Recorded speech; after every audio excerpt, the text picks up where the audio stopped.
ધોરણ 7 માં આજના લેક્ચરમાં યુનિટ 2 ના છેલ્લા બે ટોપિક આજે આપણે જોવાના છે. એના પછી યુનિટ 2 છે કમ્પ્લીટ થઈ જશે. હવે આજે આપણે જે ટોપિક જોવાના છે તે બંને ભૂતકાળના જ ટોપિક છે. પહેલો ટોપિક છે કે પ્રશ્નાર્થ વાક્ય બનાવી અને યસ અને નો માં ઉત્તર આપો. જે તમને આ વિધાન વાક્ય આપ્યું છે આપણે પ્રશ્નાર્થ વાક્ય બનાવવાનું છે. અને બીજો ટોપિક છે કે રેખાંકિત શબ્દ ઉત્તરમાં મેળવવા માટે પ્રશ્ન બનાવો. આજે આપણે અંડરલાઈન વર્ડ્સ આપેલા છે એના આપણને જવાબ મળે એવા આપણે પ્રશ્ન બનાવવાના છે. ચલો આપણે પહેલા ટોપિકથી શરૂ કરીએ. પેલું છે ધ ફાર્મર એટલે કે ખેડૂત સેટ સી એટલે બેસવું ને સેટ એટલે બેઠા. સી નું ભૂતકાળ રૂપ છે set under the tree. Tree એટલે વૃક્ષ, અંડર એટલે નીચે. ખેડૂત વૃક્ષ નીચે બેઠો. હવે આનો આપણે ભૂતકાળ બનાવવો તો આપણે શું કરીએ તો કે ભૂતકાળ વાક્ય બનાવવા માટે હંમેશા ડી થી વાક્યની શરૂઆત થાય. તો કે સૌથી પહેલા લખી નાખશું ડી. વાક્યની શરૂઆતમાં ડી છે કયો રાખવાનો કે કેપિટલ. પછી કર્તા એટલે કે the farmer. D the farmer. હવે ડી છે ઓલરેડી ભૂતકાળનું રૂપ છે. જે પ્રશ્નાર્થ વાક્ય બનાવવાના ત્યારે ડી થી પ્રશ્નાર્થ વાક્યની શરૂઆત થાય છે. ડી ઓલરેડી ભૂતકાળનું રૂપ છે એટલે આપણે જે ભૂતકાળનું રૂપ છે બેઠો આપેલું છે એનું મૂળ રૂપ લેશું એટલે સી થઈ જશે.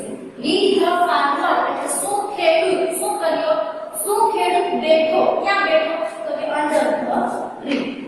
આને લખી નાખશું અંડર ધ ટ્રી. આપણે પ્રશ્નાર્થ વાક્ય બનાવ્યું એટલે પાછું પ્રશ્નાર્થ કરવાનું નહીં ભૂલવાનું.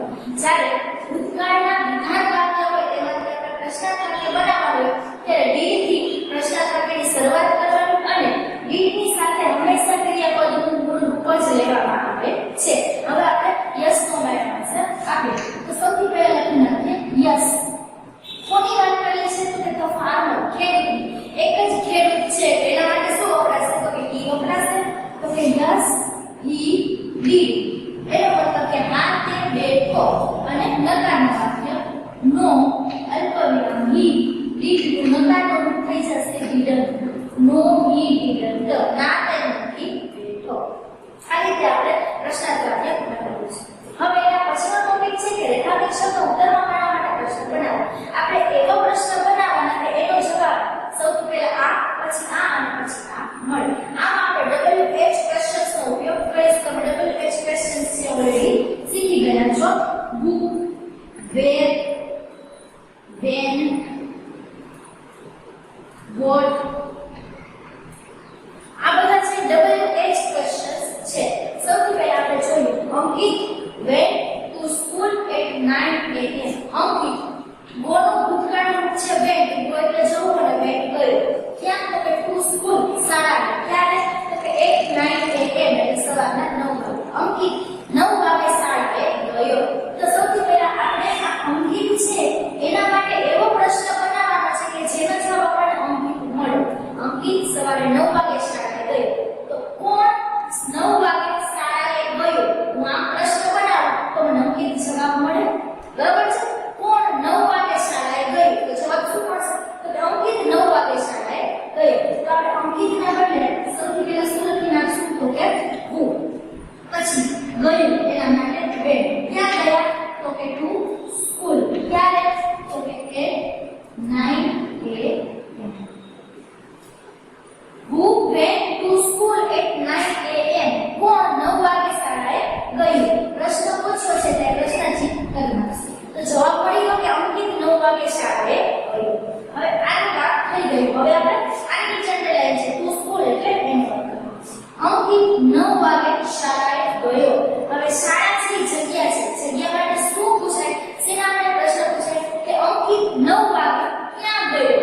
ક્યાં માટે શું વપરાય તો કે where. who એટલે કોણ. where એટલે ક્યાં.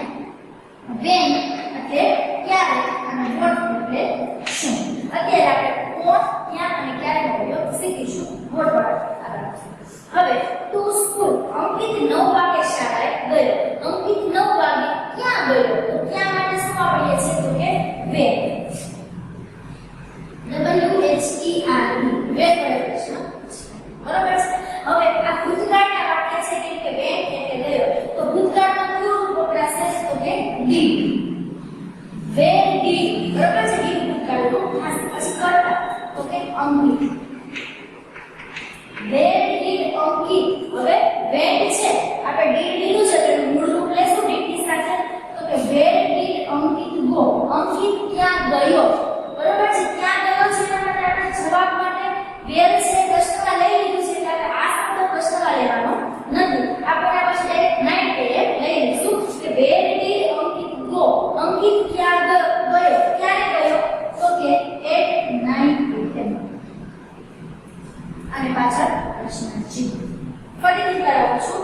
ટુ સ્કૂલ એટલે કે શાળાએ ગયો. ક્યાં ગયો એ પ્રશ્ન માટે where did ભૂતકાળનું છે કરતા સાથે ભૂતકાળનું મૂળ લેશું ક્રિયાપદનું. એટલે where did Ankit go at 9 am? 9 વાગે અંકિત ક્યાં ગયો? તો જવાબ મળી છે કે 9 વાગે અંકિત શાળાએ ગયો. એના પછી 9 am સમય દર્શાવે છે. ક્યારે ગયો? તો કે સવારે 9 વાગે ગયો. તો ક્યારે માટે આપણે શું વાપરીએ છીએ? તો કે when. તો લખશું when did પછી પાછું કરતા એટલે કે અંકિત did સાથે ક્રિયાપદ મૂળ રૂપ go. when did Ankit go? અંકિત ક્યારે ગયો? પણ ક્યાં ગયો? તો કે to school. તો આમાં